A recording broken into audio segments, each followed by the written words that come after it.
Hello friends, welcome to a new lecture. Today I would like to explain about the uterine sound.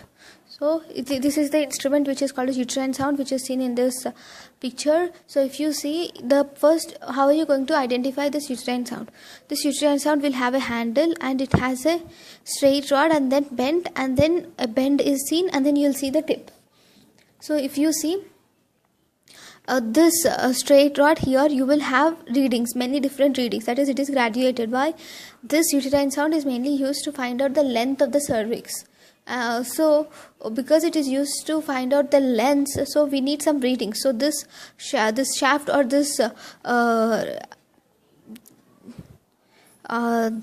straight thing, this is graduated. Okay, now what is the uses of this uterine sound? So if you wanted to see, so before introducing the uterine sound, always check that the uterus is anteverted.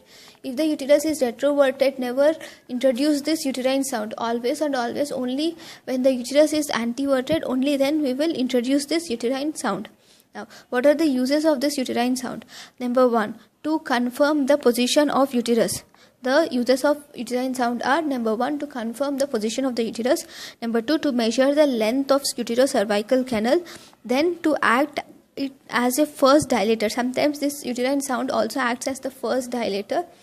Sometimes the uterine sound it is used to sound the uterine cavity in IUCD with missing threads, and it is also used to differentiate a polyp from inversion.